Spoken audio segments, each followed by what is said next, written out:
और जो काम जी कर रहा है उसका उल्टा काम एफ कर रहा है, यानी एफ और जी दोनों एक दूसरे के प्रभाव को खत्म कर रहे हैं। यानी गॉस एक्स के किसी अवयव पर लगाओगे तो आपको वही अवयव वापस दे देगा। तो ये आइडेंटिकल फंक्शन तो है पर समुच्चय एक्स पर है, वो एक दूसरे के प्रभाव को कैंसिल करेंगे। तो जो काम एफ करेगा उसका उल्टा काम एफ इनवर्स करेगा, तो जो इनपुट होगा वही आउटपुट होगा। क्लियरिटी है? तो ये किसके बराबर है? ये एक्स के बराबर है। हेलो हेलो, हाँ जी, नमस्कार विद्यार्थियों, स्वागत है आप सभी का ESL परिवार की इस लेटेस्ट क्लास में। आज की इस क्लास में हम दो टॉपिकों के बारे में डिस्कशन करेंगे। एक है फलनों का संयोजन और एक है फलनों का व्युत्क्रम। ठीक है, अब एनसीईआरटी के नए सिलेबस के हिसाब से केवल इन दोनों टॉपिक को दे दिया गया है और इन टॉपिक से जुड़े हुए करीब करीब दो क्वेश्चन दोनों टॉपिक के दे दिए हैं। अब इन दो टॉपिक से ना तो इन दो क्वेश्चनों से ना तो ये टॉपिक क्लियर होता है और कभी कभी यहाँ से चांसेस होता है कि एग्जामिनर यहाँ से आउट ऑफ सिलेबस क्वेश्चन भी पूछता है, जो पिछले 2-3 साल में देखे गए हैं। तो इन दोनों टॉपिक को हम थोड़ा सा डिटेल में पढ़ेंगे। हो सकता है कुछ एक क्वेश्चन आपकी एनसीईआरटी बुक में ना मिले, ओल्ड एनसीईआरटी में सारे सवाल हैं, तो आपको डरने वाली आवश्यकता नहीं है। पढ़ना पूरा है, क्योंकि यहाँ से इन जनरल ऐसा देखा गया है कि एग्जामिनर आपकी बुक के बाहर से ले जाकर क्वेश्चन आपसे पूछते हैं। ठीक है, तो स्टार्ट करें। मेरी आवाज़ प्रॉपर है? क्लास बराबर आ रही है? आवाज़ एकदम बढ़िया, क्लास दिखाई दे रही है? एप्लीकेशन वाले बच्चे भी एक बार बता दो, फिर मैं क्लास को स्टार्ट करूं। ठीक है, पहला टॉपिक है हमारा फलनों का संयोजन। फलनों के संयोजन से समझो मतलब होता क्या है। जैसे आप ऐसे मानो कि ये सारे क्या हैं? 12th क्लास के बच्चे हैं।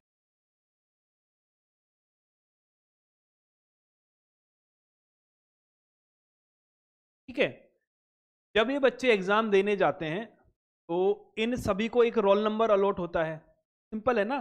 तो आपने 10th का एग्जाम दिया होगा तो आपको एक रोल नंबर मिला होगा, करेक्ट है? ये क्या है? ये उन सभी बच्चों का रोल नंबर है। सही बात? ये क्या है? ये उन सभी बच्चों का रोल नंबर है। फिर क्या हुआ कि बोर्ड ने ऐसा सोचा कि यार अगर कॉपी के ऊपर बच्चे का नाम और रोल नंबर लिखा होगा, ऐसा संभव है कि जो कॉपी चेक कर रहा हो उसमें से कोई बच्चा उसका रिश्तेदार निकल जाए या कोई बच्चा टीचर तक पहुंच जाए। तो ऐसी संभावना है बच्चा इस बात का पता लगा पाए कि मेरी कॉपी कौन चेक कर रहा है, या एग्जामिनर को यह पता चल जाए गलती से कि ये बच्चा कौन है। तो संभव है कि जो मार्क्स हैं वो कम ज़्यादा हो सकते हैं। ठीक है, तो बोर्ड ने ऐसा सोचा कि हम एक काम करते हैं, हम एग्जामिनर को ना तो बच्चे का नाम बताते हैं ना बच्चे को रोल नंबर बताते हैं, एक सीक्रेट कोड जनरेट करते हैं और कॉपी के ऊपर सीक्रेट कोड लिख देते हैं। इससे फ़ायदा क्या होगा? इससे फ़ायदा ये होगा कि एग्जामिनर चाहकर भी बच्चे तक नहीं पहुंच पाएगा या बच्चा चाहकर भी एग्जामिनर तक नहीं पहुंच पाएगा। करेक्ट बात है? तो बोर्ड ने क्या किया, बच्चे को एक सीक्रेट कोड दे दिया। ठीक है, तो हमने क्या किया, पहले तो एक फंक्शन बनाया। पहले वाले फंक्शन का काम क्या था? पहले वाले फंक्शन का काम था कि हर बच्चे को एक रोल नंबर देना। ठीक है, फिर हमने एक फंक्शन और बनाया। इस दूसरे फंक्शन का काम क्या था? दूसरे फंक्शन का काम था कि हर एक रोल नंबर को एक सीक्रेट कोड देना। बात समझ रहे हो? हर एक बच्चे को रोल नंबर देने का काम तो फंक्शन एफ ने कर दिया, फिर हर एक रोल नंबर को एक सीक्रेट कोड देने का काम किसने कर लिया? फंक्शन जी ने कर लिया। तो बेसिकली दो काम एक साथ हुए हैं।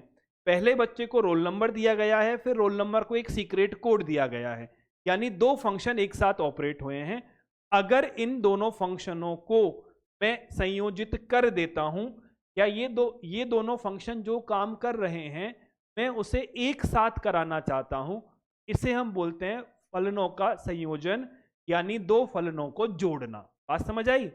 मैं एक ऐसा नया फंक्शन डिजाइन अगर कर पाता हूं, मैं एक ऐसा फंक्शन अगर डिजाइन कर पाता हूं जो सीधे बच्चे को सीक्रेट कोड अलॉट कर दे, तो वो फंक्शन दो काम करेगा। क्या काम करेगा?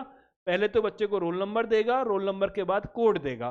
तो अगर दो अलग अलग फंक्शनों से मैं ये काम ना कराकर किसी एक ही फंक्शन से ये काम कराऊं, तो ये आपका कहलाता है फलनों का संयोजन। यहां तक बात आपकी समझ आई या नहीं आई? ठीक है, तो ये जो है बेसिकली ये आपका एफ तथा जी का संयोजन है।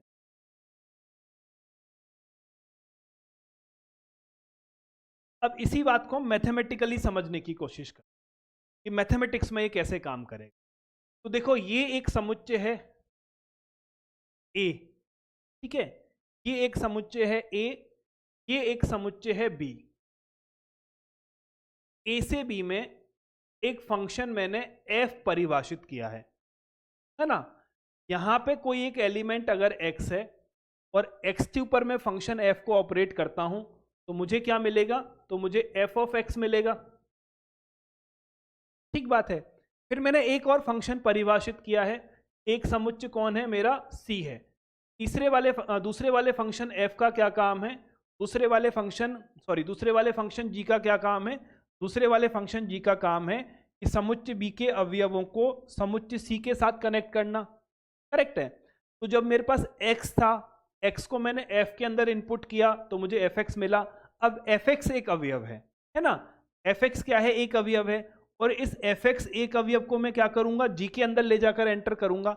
जैसे मैंने f के अंदर किसे डाला, x को डाला इस केस में, तो अब x को डाला तो fx मिल गया। तो fx क्या है, एक अवयव है, तो ये fx किसके अंदर जाकर एंटर करेगा, g के अंदर जाकर एंटर करेगा, ठीक है। तो ये पॉइंट मुझे क्या मिलेगा, ये पॉइंट मुझे मिलेगा g ऑफ fx, करेक्ट है। अगर इन दोनों फंक्शनों का काम मैं एक साथ कराना चाहूं तो मैं एक नए फंक्शन को परिभाषित करूंगा जो कहां से कहां होगा, जो नया फंक्शन डायरेक्ट ए से सी में चला जाएगा।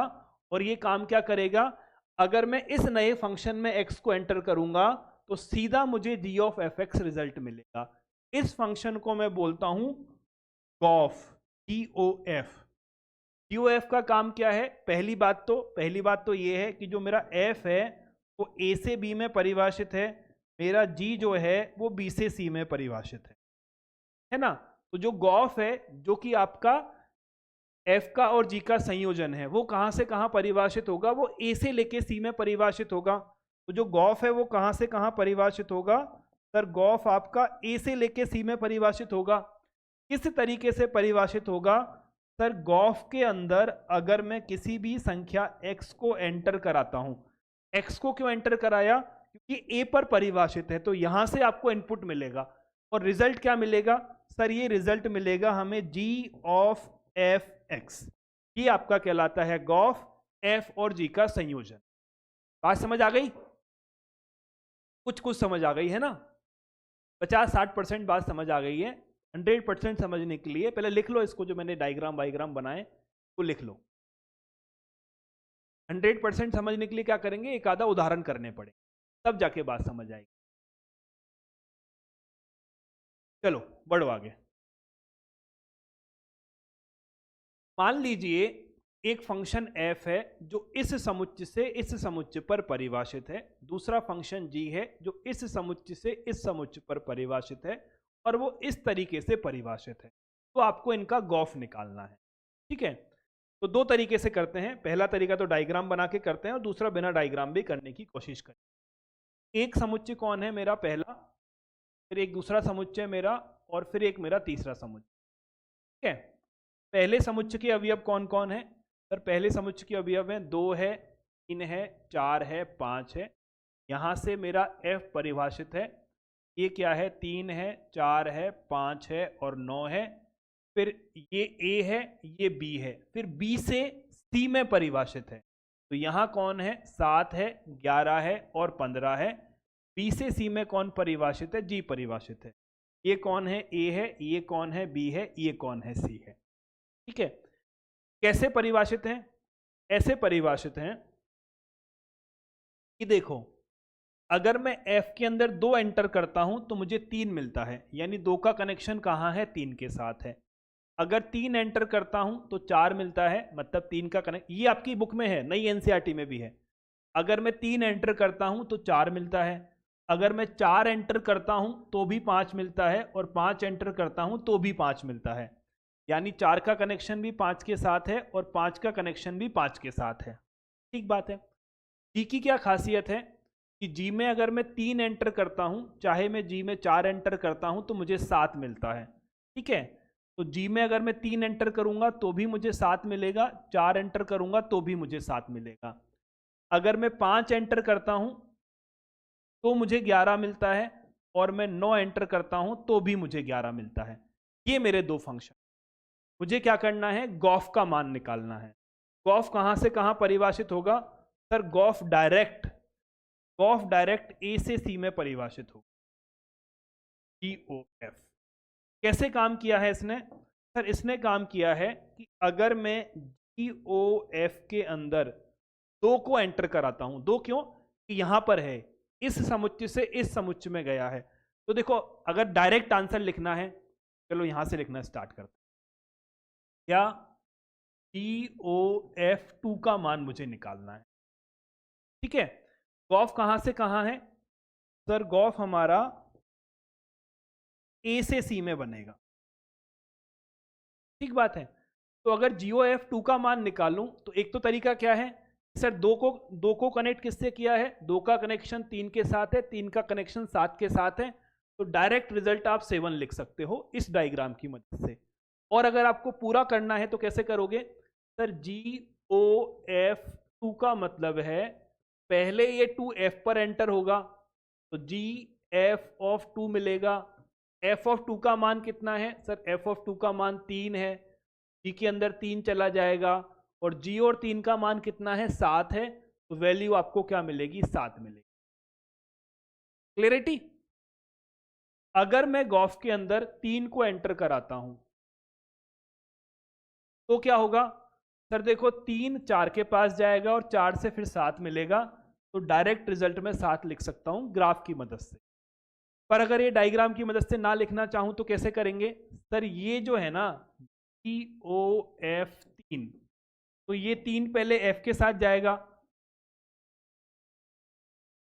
तो मुझे F(3) मिलेगा, और F(3) फिर G के अंदर जाएगा। F(3) का मान कितना है? F(3) का मान है 4, तो आपको G और 4 मिलेगा, और G4 का मान कितना है? G4 की वैल्यू है 7, तो रिजल्ट आपको क्या मिलेगा? 7 मिलेगा। ठीक बात है। कुछ ज्यादा क्लियरिटी आई, थोड़ा बहुत अच्छे से समझ में आने लगा है ना? अगर मैं निकालता हूं गॉफ 4 का मान, तो देखो 4 गया है 5 के पास, 5 गया है 11 के पास, तो सीधा रिजल्ट क्या है? 11 है। पर अगर हमें क्या करना है, पूरा प्रॉपर सॉल्व करना है, तो क्या मिलेगा? हम यहां लिखेंगे गॉफ 4, तो पहले 4 कहां जाएगा? F में जाएगा, तो मुझे मिलेगा GOF(4). F(4) का मान कितना है? सर F(4) का मान 5 है, तो मुझे मिलेगा G(5), और G(5) का मान कितना है? 11 है, तो मुझे रिजल्ट मिलेगा 11। हो गया? ठीक है, आगे देखो, आगे क्या है? सर आगे है GOF5। तो GOF5 का मान कितना होगा? सर 5 से हम 5 पे जाएंगे, 5 से हम कहाँ जाएंगे? 11 पर जाएंगे, तो रिजल्ट हमें क्या मिलेगा? 11 मिलेगा। ठीक बात है। अगर पूरा सॉल्व करना चाहें तो GOF5, पहले 5 कहाँ जाएगा? F में जाएगा, F(5) मिलेगा। F(5) का मान कितना है? F(5) का मान 5 है, G(5) मिलेगा।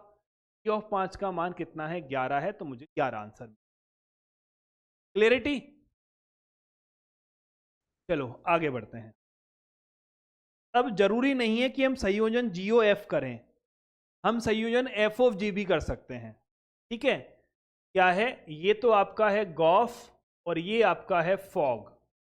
हम ऐसे भी जोड़ सकते हैं, हम FOF भी कर सकते हैं, हम GOF भी कर सकते हैं, GOG भी कर सकते हैं। समझ रहे हो? इन 4 तरीके से 2 फलनों का संयोजन किया जा सकता है। हर एक फंक्शन की डेफिनेशन अलग अलग है, हर एक फंक्शन अलग अलग जगह पर जाकर मतलब कहां से कहां परिभाषित होगा ये हमें समझना पड़ेगा। ठीक है, तो हम इन 2 की तो बात कर ही लेते हैं। देखो अगर जो f आपका है, चलो एक काम करते हैं, इसको अलग पेज पे लिख लो मेरी बात। अगर जो आपका f है वो a से b में है, जो g है वो b से c में। ठीक है, अब मैं बात कर रहा हूं गॉफ की। अब बताओ ये x कहां एंटर करेगा? ये x f में ले जाकर एंटर करेगा, तो x कहां होना चाहिए? x f के डोमेन में होना चाहिए, और f का डोमेन कौन है? x है। तो गॉफ कहां से कहां परिभाषित होगा सर? गॉफ ए से परिभाषित होगा, ठीक है। फिर आपको एफ एक्स मिलेगा, एफ एक्स का मतलब क्या है? आप बी में आ जाओगे और बी में ही जी है, तो एफ एक्स किस में एंटर करेगा? जी में ले जाकर एंटर करेगा। ये एफ एक्स किसके अंदर गया है? जी के अंदर गया है, तो जी आपको बी से सी में आउटपुट देगा। तो आपको अल्टीमेट रिजल्ट किस समुच्चय में मिला है? सी में मिला है। तो जीओ एफ कहां से कहां गया है? ए से सी में गया है। तो जीओ एफ कहां से कहां परिभाषित होगा? ए से सी में परिभाषित होगा। सेम अगर मैं निकालना चाहूं फॉक को, जीओ एफ, तो देखो जीओ एफ के बारे में क्या ख्याल है? अगर इसमें मैं एक्स को एंटर करूंगा तो एक्स कहां जाएगा? जी में जाएगा। एक्स कहां जाएगा? जी में जाएगा। तो बेसिकली एक्स जो है वो जी के डोमेन में होना चाहिए। तो एफ ओ जी में हमने इनपुट कहां से डाला है? जी के डोमेन से डाला है। क्या बोल रहा है मैंने? एफ ओ जी में मैंने इनपुट कहां से डाला है? जी के डोमेन से डाला है। तो जी का डोमेन कौन है? बी है। तो एफ ओ जी कहां से कहां परिभाषित होगा? Sir f o g b से परिभाषित होगा, ठीक है। रटोगे तो अटक जाओगे इसमें, समझना थोड़ा सा कि कहां से आ रहा है। ये एक्स कहां गया है? एफ में गया है, एफ का डोमेन ए से है तो ये फंक्शन ए से परिभाषित हुआ है। ये एक्स जी में गया है, जी का डोमेन बी है, तो एफ ओ जी कहां से हुआ है? बी से परिभाषित हुआ है। ठीक बात है, आगे आ जाओ। तो मुझे जी एक्स मिला, तो जी एक्स मैंने क्या किया है सर? जी एक्स को मैं लेके चला गया हूं सी के अंदर। एक्स को मैं कहां लेके चला गया हूं? सी के अंदर, ठीक बात है। अब ये किसके अंदर जाके एंटर करना है? ये एफ के अंदर जाकर एंटर करना है। समझ रहे हो मेरी बात को? तो ये जो मेरा एफ है ना, इस केस में समझना मेरी बात, जो जी है वो तो कहां गया है? मेरा बी से सी में गया है। और जो मेरा एफ है, फिर मेरा एफ कहां से जाएगा? सी से बी में जाएगा। सी में लेना क्यों चाहता हूं? ठीक है, जी में से मेरा क्या निकला? जी बी पे था, बी से मैंने इनपुट किया, फिर मैंने क्या किया? जी एक्स मिला, जी एक्स से मैं सी पे पहुंच गया, सी से फिर मैं कहाँ आ गया? वापस आ जाओ। मैंने एक्स लिया, एक्स को मैंने जी में डाला तो मैं सी पर आ गया, मुझे जी एक्स मिला। तो यहाँ से मुझे एफ को परिभाषित करना पड़ेगा। ये सेट बी है, ये सेट सी है, तो यहाँ से यहाँ कौन है? जी है। तो यहाँ से अगर मैंने x लिया है तो मुझे gx मिला है। फिर यहाँ से मुझे एक नए फंक्शन f को परिभाषित करना पड़ेगा, f ऑफ gx मुझे मिलेगा। अब इस सेट का नाम मैं a दूँ, c दूँ, b दूँ, जो मेरा मन करे मैं दे सकता हूँ। करेक्ट है। तो यहाँ पे g की डेफिनेशन कहाँ से है? जी की डेफिनेशन b से c में है, f की डेफिनेशन c से a में है। तो मेरा एफ ओ जी कहाँ से कहाँ जाएगा? Sir f o g b से स्टार्ट होगा और ए तक जाएगा। क्लियर? दोनों की परिभाषा अलग अलग आएगी, दोनों के फंक्शन अलग अलग आएंगे। क्लियरिटी? ये कहां से कहां जाएगा, ये कहां से कहां जाएगा, ये डिपेंड करेगा कि एफ कहां से कहां है और आपका जी कहां से कहां है। क्लियर है? वैसे ये नहीं है आपके सिलेबस के अंदर, तो इसमें मत उलझना, समझ लो सिर्फ छोटा छोटा सा कि ये हुआ क्या है। ज्यादा पढ़ाने से ज्यादा कंफ्यूजन आता है, कम पढ़ाने से कम कंफ्यूजन आता है, ये बात एकदम सत्य है। चलो रुक जाओ, तसल्ली रखो, एक सवाल करो फिर पलट के आते हैं इसके ऊपर। देखो, एफ आर से आर में है और जी आर से आर में है। एफ कहां है? एफ आर से आर में है। जी कहां है? जी भी आर से आर में है।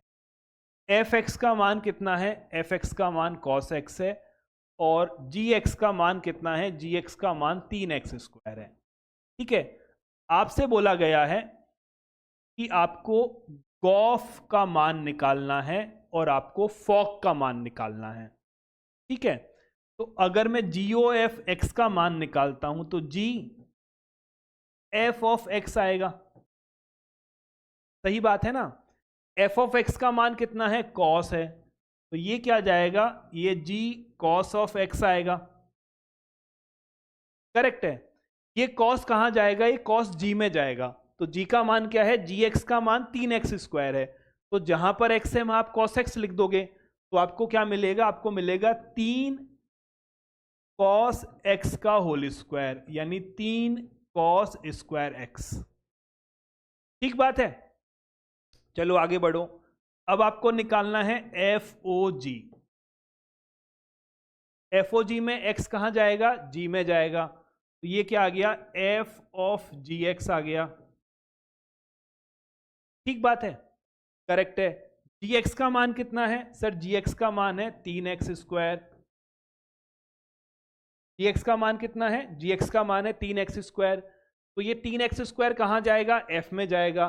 तो यहाँ जो x लिखा हुआ है उसकी जगह आप 3x² लिख दो, तो आपको क्या मिलेगा, कॉस ऑफ 3x का होल स्क्वायर। क्या ये दोनों आपस में बराबर हैं, नहीं सर ये दोनों आपस में बराबर नहीं है। तो इसका मतलब है DOF is not equal to FOG। ज्यादातर केसेस में सामान्यतः ये बराबर नहीं होते हैं, अगर कुछ आप अजीबोगरीब उदाहरण लेके बराबर कर सकते हो, पर हर केस में ये बराबर हो ऐसा संभव नहीं है। क्लियरिटी है। तो ये जो डिस्कशन मैंने किया था ना, ए से बी, बी से सी, उस डिस्कशन में एनसीईआरटी आपको लेके जाना नहीं चाहता, इसलिए उसने क्या किया है, सबको आर ले लिया। तो अगर सारे अवयवी, सारे समुच्चय समान है तो कैलकुलेशन फिर आपकी आसान हो जाएगी। क्लियर। तो जीओ एफ का भी संयोजन किया जा सकता है, एफ ओ जी का भी किया जा सकता है, एफ ओ एफ का भी किया जा सकता है, कोई दिक्कत वाली बात नहीं। अगर एफ ओ एफ निकालना हो तो कैसे निकालोगे, निकालूं, फिर ज्यादा पढ़ाई मतलब ज्यादा कंफ्यूजन आ जाएगा। अगर ये निकालना हो तो एफ एक्स आएगा, एफ एक्स का मान कितना है, कॉस एक्स है, एफ ऑफ कॉस एक्स आएगा, तो जहां पर एक्स लिखा हुआ है वहां पर आप कॉस एक्स लिख दो, तो वैल्यू क्या आएगी, तो वैल्यू आपकी आएगी कॉस ऑफ कॉस एक्स। ठीक है। अगर जीओ जी निकालना हो तो जी जी एक्स आएगा, जी एक्स का मान कितना है, 3x² है, तो जी ऑफ 3x² आएगा, तो जहां पर x लिखा हुआ है वहां पर ये पुट कर दो, तो 3x² का होल स्क्वायर, तो ये आ जाएगा 27x की पावर 4। क्लियर। चलो अब बताओ, डाउट यहां मत रखना, डाउट यहां मत रखना क्योंकि ये आपके सिलेबस के बाहर है। ठीक है, मैंने सिर्फ ये बताने के लिए किया था कि डिफाइनिंग का ध्यान रखना होता है, पर ये ध्यान एनसीईआरटी में क्लास 12th में नहीं रखना, ये ग्रेजुएशन में जाके रखना आराम से बैठ। Hello sir. सर इसमें फॉग और वॉक का मतलब हिंदी वर्ड क्या है?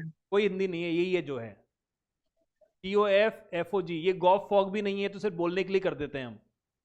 ये GOF ही है और FOG है, FOF है और GOF है। जी सर। हाँ दीदी।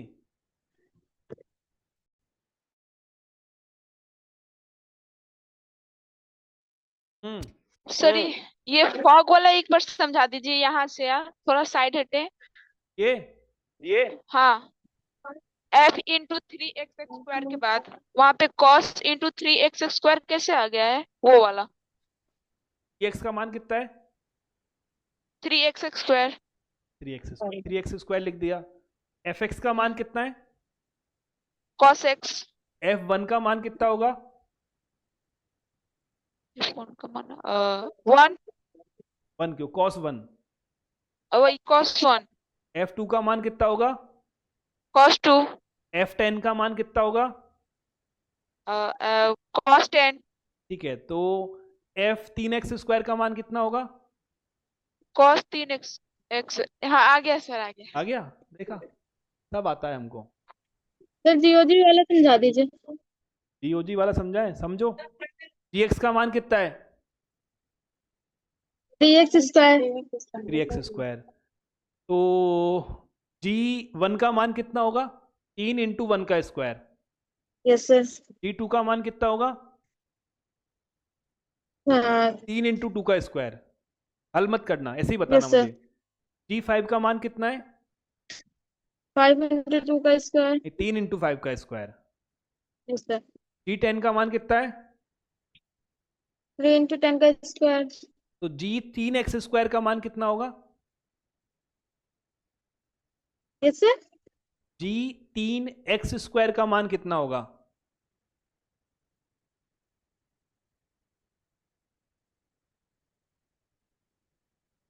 g1 का मान क्या है, 3 इंटू 1 का स्क्वायर।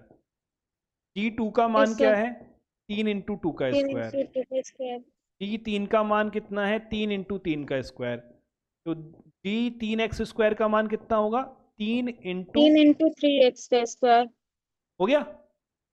Yes, sir. बढ़े आगे, चलो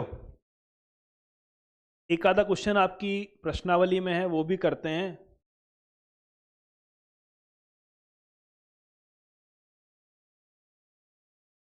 ये रहा, ठीक है। एक फंक्शन है f जो 1 3 4 से 1 2 5 में है। एक फंक्शन g है, एक फंक्शन f है जो 1 3 4 से 1 2 5 में है।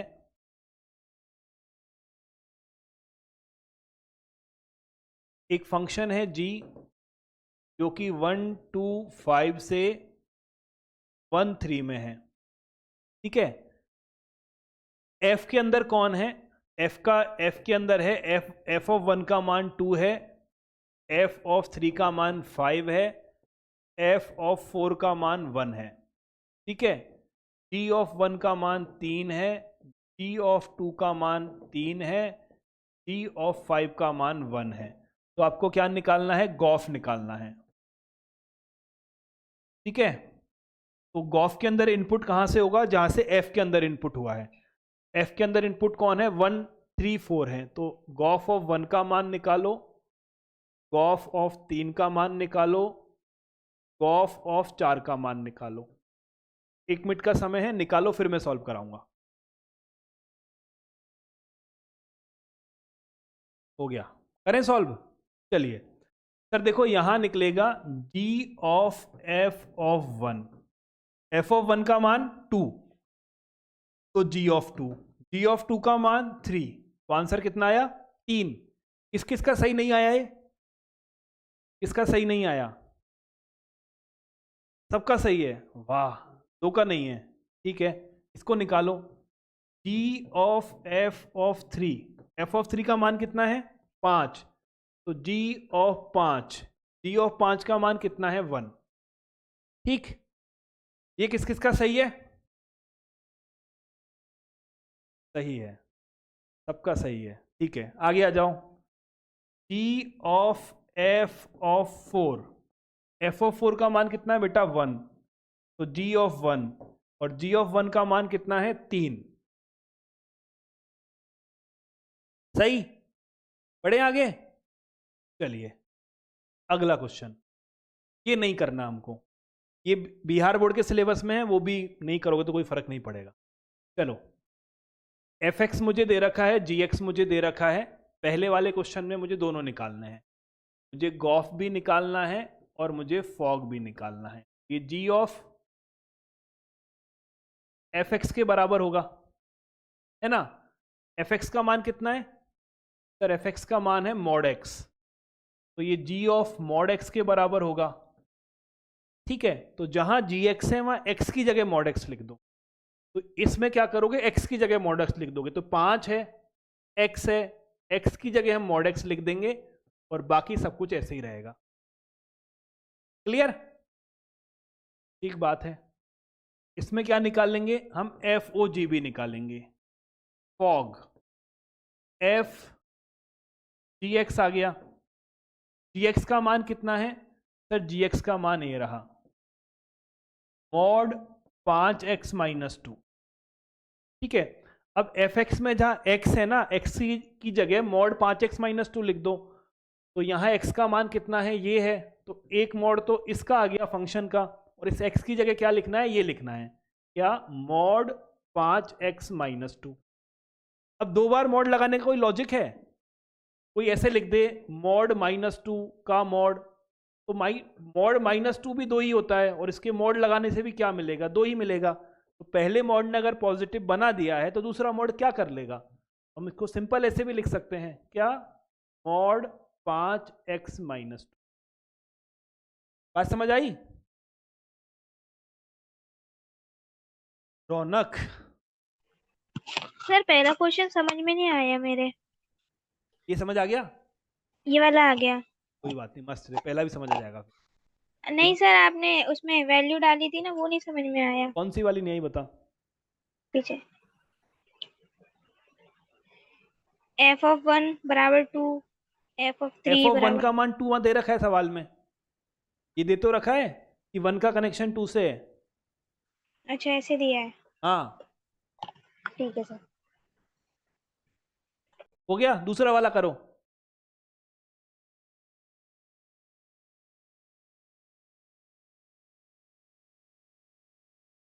हम्म सर जी ओ एफ का मान आ रहा है 2x और एफ ऑफ जी का मान आ रहा है 8x।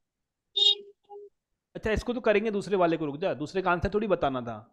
समझ में आ गया ना, मैं सिर्फ ये पूछ रहा हूँ। हाँ सर। Yes sir. चलो, रागिनी का भी यही था ना। सर मैं बोलो। नो सर समझ में नहीं आया मुझे। समझ नहीं आया, कोई बात नहीं, अगला वाला बता। चल, ये वाला सवाल सॉल्व कराता है, ये रागिनी सॉल्व कराएगी मेरे को। देख, मुझे जी ऑफ एफ का मान निकालना है, ठीक है। Yes sir. एक्स कहाँ जाएगा, एफ के अंदर, हाँ या ना। एफ के अंदर। अरे एक्स यहीं तो सर जाएगा। यही। हाँ एफ के अंदर। दूसरे क्वेश्चन में एफ एक्स का मान कितना है, 8x³ 8x3।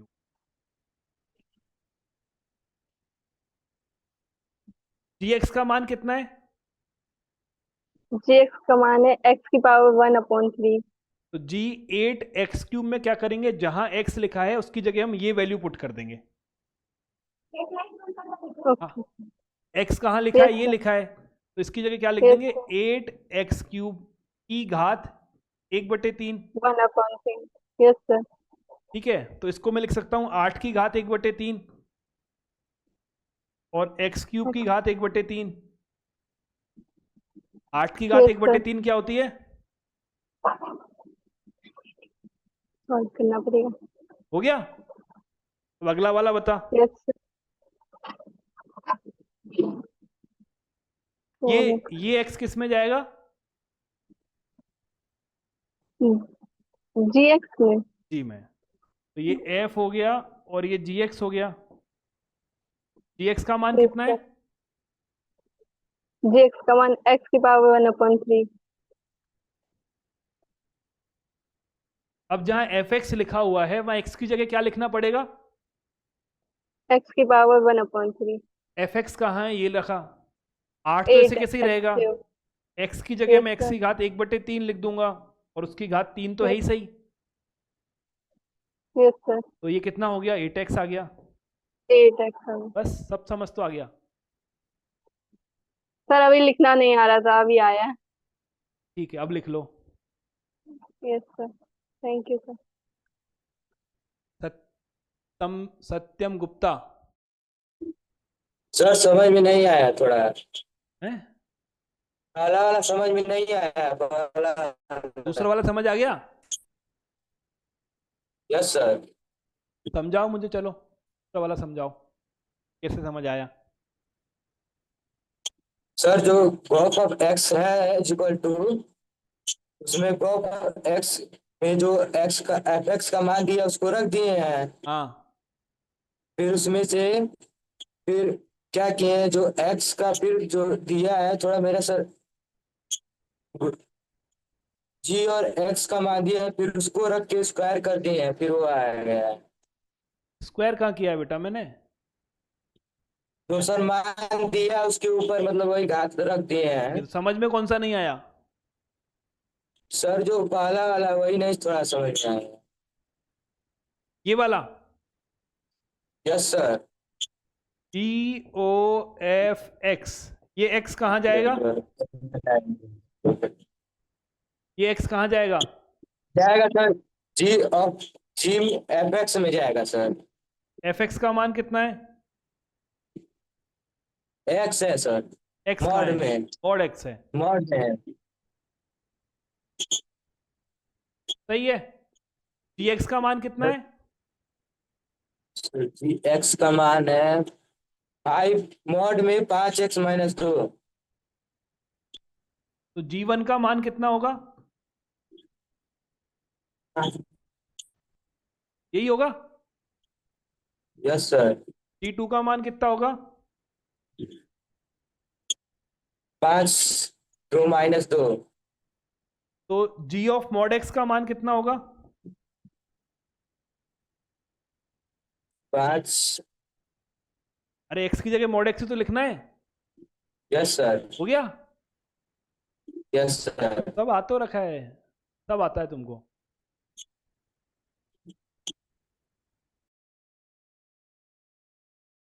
चलिए आगे बढ़ते हैं।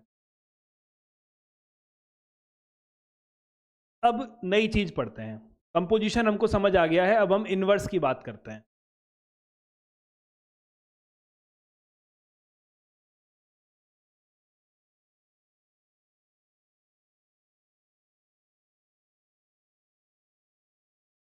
इनवर्स, व्युत्क्रमणीय फलन।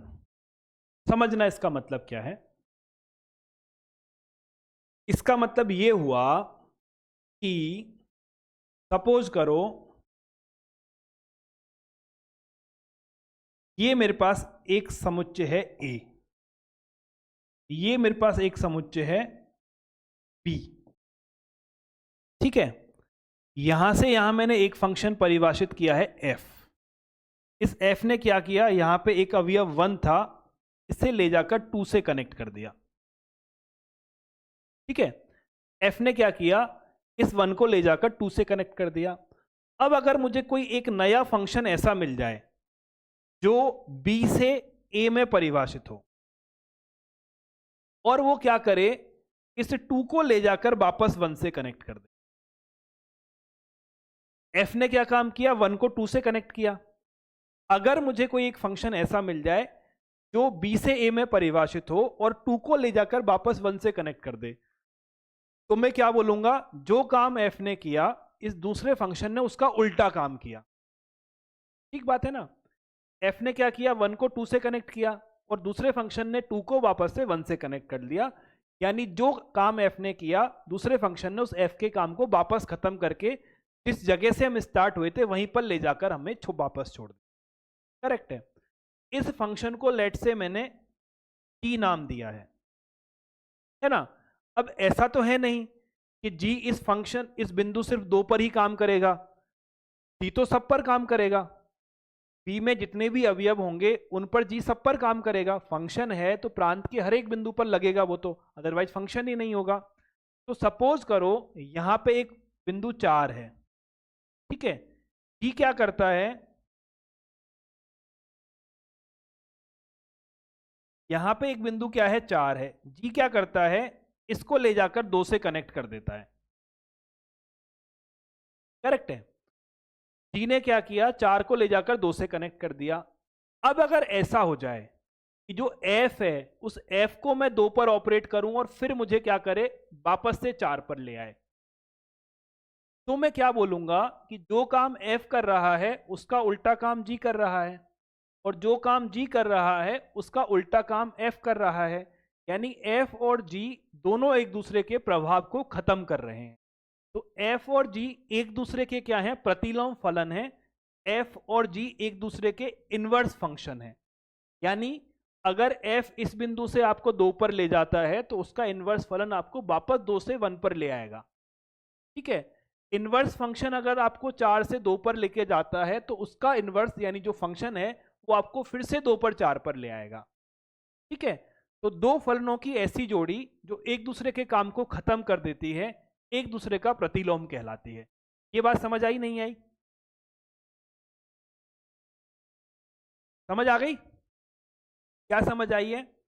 सर अगर एक फंक्शन f x से y में परिभाषित है वो इन्वर्टिबल होगा। एक फंक्शन f एक्स वाई कर देता हूं, चलो एक्स वाई है तो ए वी की जगह इसको x कर देता हूं, इसको y कर देता हूं। एक फंक्शन f x से y में परिभाषित है, वो व्युत्क्रमणीय होगा या उसका व्युत्क्रम एग्जिस्ट करेगा या उसका प्रतिलोम एग्जिस्ट करेगा अगर दूसरा फंक्शन g हमें y से x में मिल जाए। किस तरह से मिल जाए? इस तरह से मिल जाए कि जो मेरा गॉफ है और जो मेरा फॉग है, समझना मेरी बात को, जो मेरा गॉफ है और जो मेरा फॉग है वो मुझे आइडेंटिकल फंक्शन की तरह बिहेव करता हुआ दिखे। आइडेंटिकल फंक्शन समझते हो?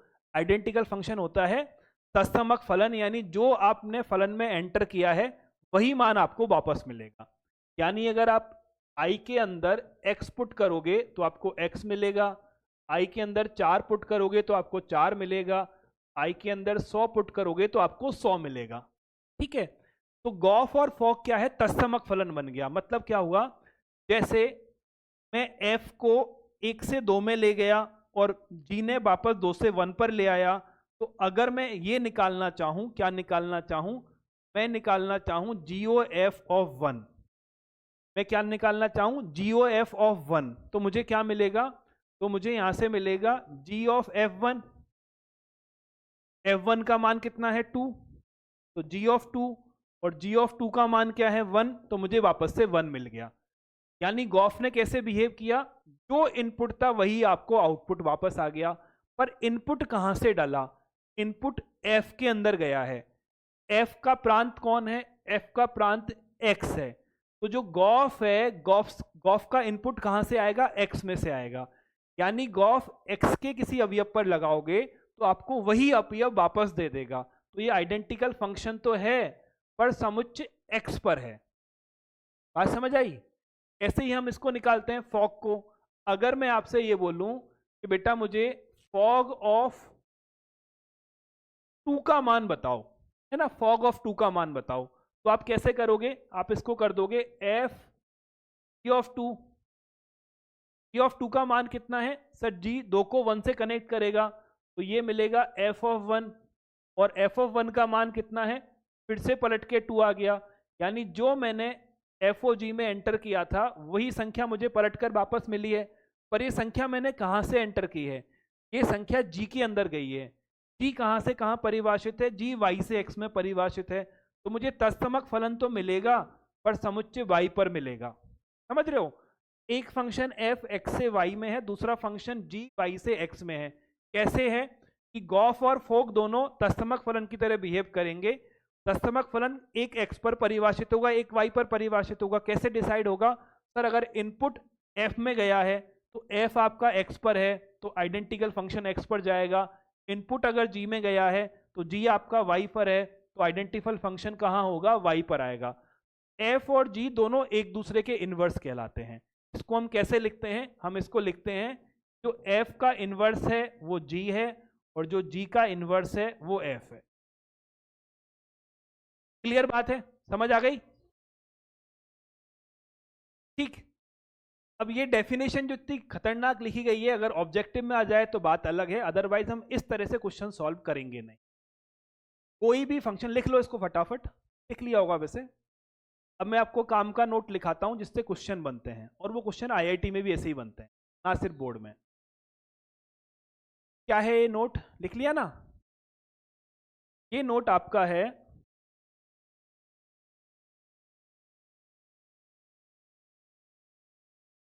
फलन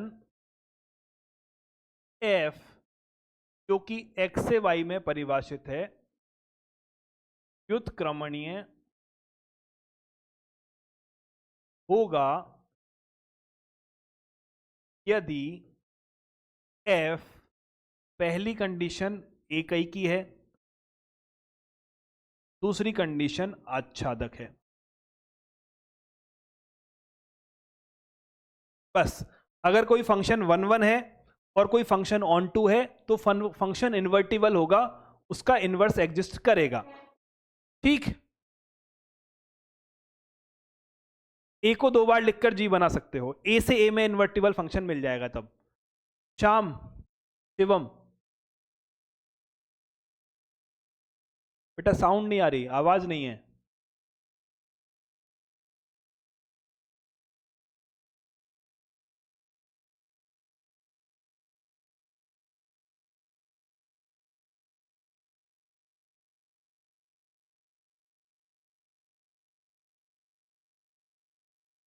वन टू वन है, सभी को ऑक्यूपाई किया तो वापस से मिल जाएगा। अब कोई लॉजिक लगा सकता है कि 1 1 ऑन टू से इन्वर्टिबल कैसे हो गया? क्यों आवाज नहीं आ रही है बेटा? धनंजय, सर ये व्युत्क्रमणीय और प्रतिलोम एक ही शब्द है क्या? क्या बोल रहा है? व्युत्क्रमणीय फलन और प्रतिलोम फलन एक ही है क्या दोनों? जोर से बोल, जोर से। व्युत्क्रमणीय फलन और प्रतिलोम फलन एक ही है एक दोनों? ही, एक ही है। ओके। और सर जैसे ही आप कर रहे थे, पिछली वाली स्लाइड में जरा आइए। सर आपने एफ में 1 रखा तो उसने 2 दिया, और 2 रखा तो 1 दिया। और यही चीज मान लीजिए किसी एक ही एलिमेंट के लिए हो रही हो, बाकी सबके लिए ना हो रही नहीं हो। नहीं, सबके लिए होनी पड़ेगी। ओके ओके ठीक है, सबके लिए होनी पड़ेगी। ओके। अब मेरी बात समझना कि 1 1 ऑन 2 होने से इन्वर्टिबल कैसे हो जाता है। लेट से ये एक मेरा फलन है, सॉरी समुच्चय है, ये दूसरा समुच्चय। ठीक है,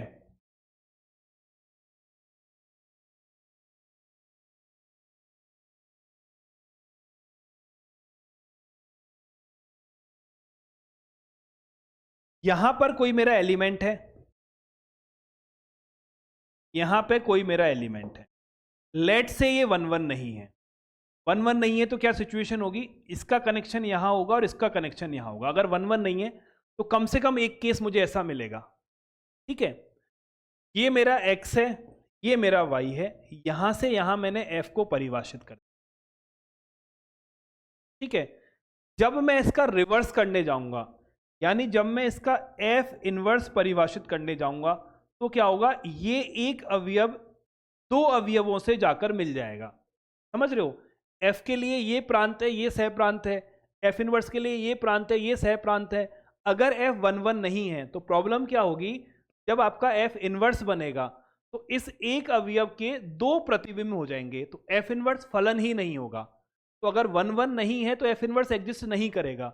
ये क्या होगा, f इनवर्स फलन ही नहीं है। तो फलन नहीं है तो फिर प्रतिलोम फलन की बात करना बेईमानी है। तो 1 1 अगर नहीं है तो काम नहीं चलेगा। अब ऑन टू वाला भी समझ लेते हैं। ऑन टू वाला कैसे है कि लेट से यहां पर 3 एलिमेंट है, 1 2 3, यहां पर 4 एलिमेंट है ना। आपने क्या किया कि सर हमने इसको ऑन टू बना दिया। 1 1 तो बना नहीं है और ऑन टू नहीं बनाया, 1 1 बना दिया और ऑन टू नहीं बनाया। तो ये कौन है, ये आपका f है, और ये कौन है, ये आपका f इनवर्स है। ठीक है, तो f यहां से यहां है, f इनवर्स यहां से यहां है, ये प्रांत है। अब क्या होगा, प्रांत में एक बिंदु ऐसा हो जाएगा जो खाली रहेगा, यानी प्रत्येक अवयव का प्रतिबिंब नहीं है, तो f इनवर्स फिर से क्या होगा, फंक्शन नहीं होगा।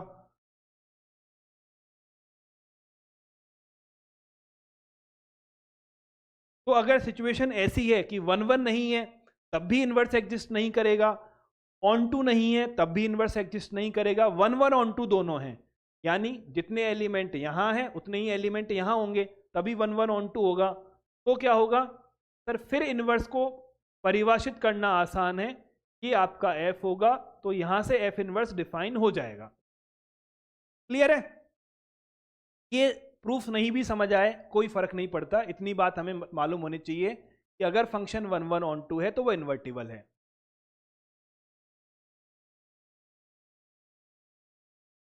चलो आगे बढ़ते हैं। लिख लिया है, लिखो फटाफट।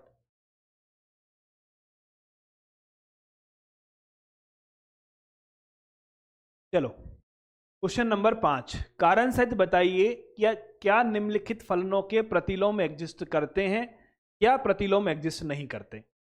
ठीक है, पहला क्वेश्चन हमारा ये बोलता है, एक समुच्चय है जिसके अवयव है 1 2 3 4, दूसरा समुच्चय है जिसके अवयव है केवल 10।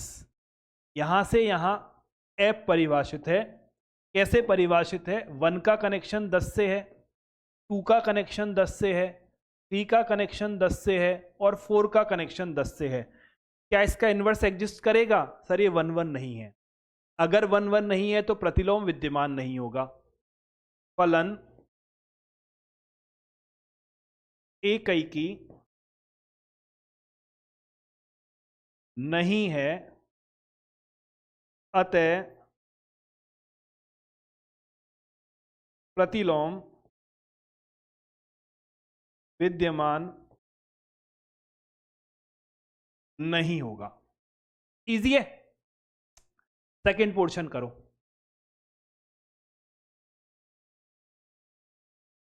ये पहला समुच्चय है, ये आपका दूसरा समुच्चय। कौन है? 5 है, 6 है, 7 है और 8 है। 1 है, 2 है, 3 है, 4 है। 5 का कनेक्शन कहाँ है? 5 का कनेक्शन है 4 के साथ में, 5 का कनेक्शन है 4 के साथ में, 6 का कनेक्शन है 3 के साथ में, 7 का कनेक्शन है 4 के साथ में, 8 का कनेक्शन है 2 के साथ में। ना तो ये 1 1 है, ना ये ऑन टू है, तो क्या प्रतिलोम एग्जिस्ट करेगा? नहीं करेगा। ठीक है, आप क्या लिखोगे? फलन एकैकी भी नहीं है, एकैकी नहीं है, तथा आच्छादक भी नहीं है,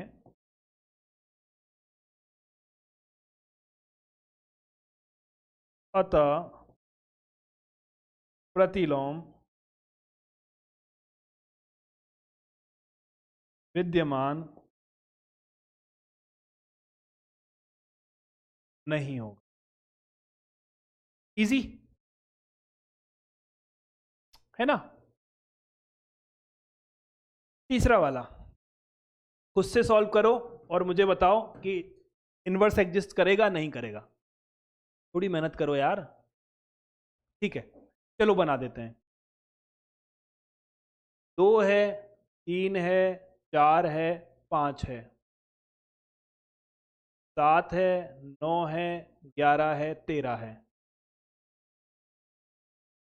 2 का कनेक्शन 7 के साथ है, 3 का 9 के साथ है, 4 का 11 के साथ है, 5 का 13 के साथ है। 1 1 ऑन टू दोनों है, तो प्रतिलोम विद्यमान होगा।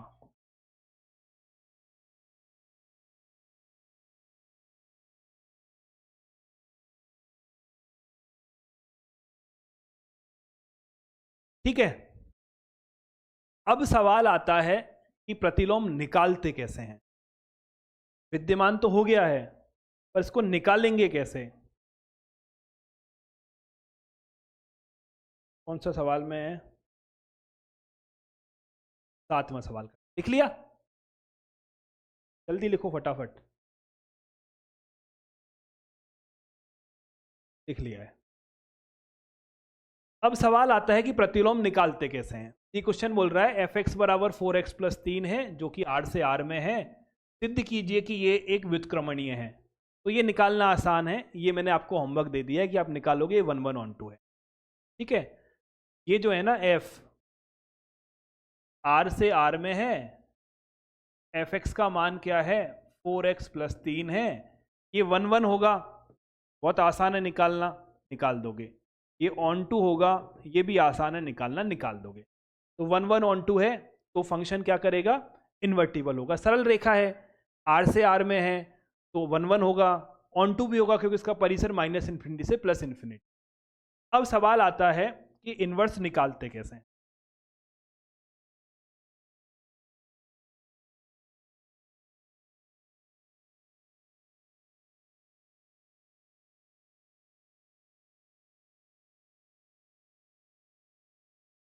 एक बात बताओ, अगर मैं f इनवर्स की वैल्यू निकालूंगा तो कितनी आएगी? f इनवर्स x का मान कितना होगा? सर, अगर f और f इनवर्स एक दूसरे के प्रतिलोम है तो उनका संयोजन क्या होगा? एक तत्समक फलन होगा। वो एक दूसरे के प्रभाव को कैंसिल करेंगे, तो जो काम f करेगा उसका उल्टा काम f इनवर्स करेगा, तो जो इनपुट होगा वही आउटपुट होगा। क्लियरिटी है? तो ये किसके बराबर है? ये x के बराबर है। सही बात है? ठीक है, बस इतनी सी विधि है, लिख लो चाहे भले ही। तो फिर हम क्या करेंगे? f इनवर्स x की वैल्यू किसके बराबर होगी? x के बराबर होगी, और इससे हमारा प्रतिलोम निकल जाएगा। कैसे निकलेगा देखो। हम क्या करेंगे? हम लिखेंगे हम जानते हैं। क्या जानते हैं? f इनवर्स x का मान x के बराबर है ना? तो f इनवर्स का मान क्या होगा? x होगा। अब fx का मान कितना है? fx का मान है 4x + 3। तो एफ ऑफ 1 का मान कितना होगा 4.1 + 3। एफ ऑफ 2 का मान कितना होगा 4.2 + 3। तो f of f inverse x का मान कितना होगा? मैंने यहां पर x की जगह 1 रखा, मैंने यहां पर x की जगह 2 रखा, तो मैं अब x की जगह एफ इनवर्स एक्स रख देता हूं। यही मतलब हुआ ना, F of f inverse x अगर मुझे निकालना है, x की जगह मुझे एफ इनवर्स एक्स रखना है, तो रख देता हूं मैं। एफ एक्स कितना है, ये रहा, तो यहाँ पे x की जगह x inverse sorry F inverse x लिखना है। तो 4 एफ इनवर्स एक्स प्लस 3 बराबर x। बात समझ आ गई है ना? क्या किया हमने यहाँ पर x को एफ इनवर्स एक्स से रिप्लेस मारेंगे हमारे जो फलन की जो परिभाषा लिखी गई है उसके अंदर। सिंपल है, F of f inverse x का मान क्या होगा, x की जगह एफ इनवर्स एक्स रख देंगे। और मुझे निकालना क्या है, एफ इनवर्स एक्स निकालना है, निकाल लो यहाँ से। क्या मिलेगा 4 एफ इनवर्स एक्स बराबर x - 3। तो एफ इनवर्स एक्स का मान निकलेगा x - 3/4। ये रहा हमारा answer. Easy.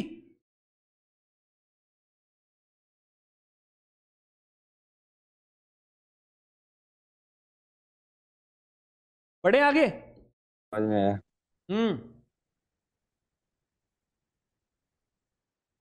F of inverse x बराबर एक्स कैसे किए हैं? अरे यार, फॉग और गॉफ दोनों आइडेंटिकल फंक्शन बन जाते हैं अगर जी और एफ एक दूसरे के इनवर्स हैं तो। परिभाषा पढ़ी है ना? यस। फॉग और गॉफ दोनों आइडेंटिकल बन जाते हैं अगर एफ और जी दो एक दूसरे के इनवर्स हैं तो। करेक्ट है। ये फॉग एक्स की वैल्यू आई वाई के बराबर है और गॉफ ऑफ एक्स की वैल्यू आई एक्स के बराबर है। यही डेफिनेशन थी, है ना? अब क्या हुआ, ये जो g है ना, ये एफ इनवर्स के बराबर है। मैंने g की जगह एफ इनवर्स लिख दिया, तो मुझे क्या मिलेगा, f o f inverse x. ये आइडेंटिकल फंक्शन है। तो आइडेंटिकल फंक्शन का मतलब क्या है, जो इनपुट है वही आउटपुट होगा। ठीक है? यस। ठीक है। अब है हम जानते प्रजापति। हैं हम जानते हैं कि नीचे अब है सर जी, तीसरा स्टेप नहीं मालूम है। ये नहीं, तीसरा। अबे नालायक आदमी, ये दो फलनों का संयोजन है। x कहाँ वो जाएगा, नहीं, यहाँ जाएगा। वाला। पहला अरे ये उसके वाला हाँ। fx का मान कितना है? fx का मान है हमारा 4x + 3। तो f10 का मान क्या होगा? f10 का मान होगा f10 का मान होगा 40 + 3। वो मत कर, 4 × 10 + 3। हाँ। f50 का मान कितना होगा? 4 × 50 + 3। f of f inverse x का मान कितना होगा? ऑफ f इनवर्स का मान, अरे जो मैंने हाँ x समझ गए। हाँ समझ गए। समझ गए? हाँ हो गया। देखा? चलो, जादू हो रहा है। जादू है ना, देख।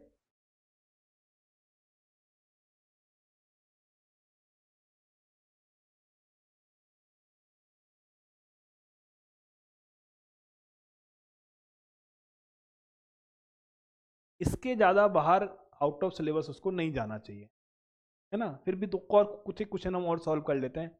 इनको क्या हो गया दोनों को, अब एक साथ दो जने मिलकर डाउट पूछते हैं। बोलो सर जी, पिछले वाले पेज पे जाइए। अमर को बोलने दे पहले। पिछले पेज पे जाइए। पिछला पेज तो पता नहीं कहाँ चला गया, क्या अटक गया उसमें, बता। सर जी वो बराबर एक्स कैसे किए हैं, फिर से बता दीजिए। एफ ऑफ इनवर्स एफ, क्या बोल रहा है? एफ ऑफ एफ इनवर्स बराबर एक्स कैसे किए, दोबारा बता दीजिए। तो मुझे पीछे वाले पेज पे क्यों ले गया, नहीं बता देता मैं तुझे। F o f inverse x. देख, एक तो कॉमन बराबर सेंस की है। बात है, सुन मेरी बात सुन, एक तो कॉमन सेंस की बात है। एफ और एफ इनवर्स अगर एक दूसरे के प्रतिलोम हैं तो वो एक दूसरे के प्रभाव को क्या करेंगे, खत्म कर देंगे, और रिजल्टेंट क्या मिलेगा, तत्समक फलन मिलेगा। ठीक है? कॉमन सेंस अगर हम लगाएं, जैसे दो का प्रतिलोम क्या होता है, दो का प्रतिलोम 1/2 होता है, तो दोनों को गुना करेंगे तो हमको क्या मिलता है, 1 मिलता है। ठीक बात है ना, सिंपल है। एफ और एफ इनवर्स अगर एक दूसरे के प्रतिलोम है तो आउटपुट क्या मिलेगा? Identical function. आउटपुट हाँ। क्या मिलेगा? आइडेंटिकल फंक्शन मिलेगा। और आइडेंटिकल फंक्शन में जो इनपुट है वही आउटपुट है, तो सीधा सीधा भी निकाल लो। और यही एक बेहतर तरीका है निकालने का, ऐसे ही समझोगे तो ज़्यादा बेहतर है। पर जो डेफिनेशन है, गंदी सी डेफिनेशन आपने पढ़ी है, एफ ओ जी जो है ये आइडेंटिकल फंक्शन बन जाता है वाई समुच्चय के ऊपर। वाई के ऊपर क्यों? क्योंकि इनपुट हम यहाँ पे जी में लेके जाएंगे। करेक्ट है? अगर Yes, एफ और जी एक दूसरे के इनवर्स हैं तो जो आपका एफ ओ जी है वो आइडेंटिकल फंक्शन है। करेक्ट? Yes sir. तो एफ ओ एफ इनवर्स भी आइडेंटिकल फंक्शन है। हाँ। करेक्ट है? तो अगर Yes. F o f inverse के अंदर में कोई संख्या एंटर करूंगा, वही संख्या बाहर निकल जाएगी। हाँ। जानते तो? यस सर, ठीक है सर। है ना? थैंक धनंजय, हाँ सर, मैं ये कह रहा था अमर म्यूट कर ले फोन। सर, एनसीईआरटी के अलावा भी कुछ क्वेश्चंस प्रोवाइड करा दीजिए प्रैक्टिस के लिए। नए आए हो ना तुम बैच में, पुराने हो? नहीं, नया आया हूँ मैं भी। जल्दी बैच ज्वाइन किया करो। ओके। चैप्टर नंबर 3 और तो 4 में एक्स्ट्रा क्वेश्चन है, हाँ, उसमें है। इसमें भी मिलेंगे, फिर क्यों परेशान हो रहे हो? ओके। चलो, मान लीजिए कि एक फंक्शन है f जो कि नेचुरल नंबर से समुच्चय y पर परिभाषित है। फलन क्या है? फलन है f(x) बराबर, ये तो वही सेम सवाल ही तो है, इसको अलग से करके क्या करेंगे? द्वारा परिभाषित एक फलन है जहां पर y क्या है? जहां पर y आपका है सभी y का समुच्चय है जो कि प्राकृत संख्याओं से बिलोंग करते हैं, और इस y का मान क्या है? 4x + 3 के रूप में मिलता है, और x कौन है? नेचुरल नंबर है। ये इतनी लंबी जो लाइन लिखी है इसका मतलब पता है क्या है? इसका मतलब ये है कि इस f(x) बराबर 4x + 3 में जब मैं x का मान पुट करूंगा तो जो आउटपुट मिलेगा वो मेरा y है। बात समझ आई? यहाँ जब आप x का मान रखोगे तो कुछ वैल्यू मिलेगी, वो वैल्यू आपकी y है। यानी जैसे जैसे आप n का मान रखते जाओगे ऐसे ऐसे आपको रिजल्ट मिलता जाएगा, वो रिजल्ट y में लिखा हुआ है। यानी इसका जो सह प्रांत है वही इसका परिसर है। तो ये ऑन टू हो गया। तो ये इन्होंने जो ये लिखा है वो किसके लिए लिखा है? ऑन टू बनाने के लिए लिखा है। 1 1 तो ये पहले से है ही सही है। 1 1 निकालना तो आसान है ना, कैसे निकालोगे? ऐसे 4x1 + 3 बराबर 4x2 + 3 काटा पीटी करके x1 बराबर x2 कर दोगे, 1 1 भी आ गया, ऑन टू भी आ गया। अगर फंक्शन 1 1 ऑन टू दोनों है तो इन्वर्टिबल होगा, इन्वर्स एग्जिस्ट करेगा। इन्वर्स निकालोगे कैसे? इन्वर्स निकालोगे f o f inverse x बराबर x करके, तो f of f inverse x आएगा बराबर x आ जाएगा। अब क्या करेंगे? जो fx है, fx में x की जगह f इनवर्स x पुट कर देंगे। fx कितना है? ये रहा, हमको मिलेगा 4 f इनवर्स x + 3 बराबर x। सेम सवाल है और ये क्वेश्चन 8-10 बार तो पूछ लिया गया एग्जाम में। ये आपका आंसर आ गया। क्लियर? चलिए, तो आज की क्लास को हम यहीं तक रखेंगे। कल की क्लास में इसकी चैप्टर से कुछ एक क्वेश्चन हम और सॉल्व करेंगे, मतलब ज़्यादातर तो नहीं करेंगे पर उतने हम सॉल्व करेंगे जितने की हमें उम्मीद है कि हमारा एग्जामिनर हमसे पूछ सकता है आउट ऑफ सिलेबस जाकर। आउट ऑफ सिलेबस नहीं है, प्रतिलोम फलन आपका सिलेबस का पार्ट है और फलनों का संयोजन भी आपका सिलेबस का पार्ट है। उसके पास पूरा अधिकार है, वो कहीं से कुछ भी पूछ सकता है। एनसीईआरटी से सवाल हटा दिए, पर एनसीईआरटी के बाहर से सवाल तो वैसे भी पहले भी पूछे जाते हैं, तो ये हमको थोड़ा ठीक ठीक पढ़ना पड़ेगा। कल हम और प्रैक्टिस करेंगे और फिर आधे लेक्चर के बाद में हम विविध प्रश्नावली को सॉल्व करेंगे। क्लियर?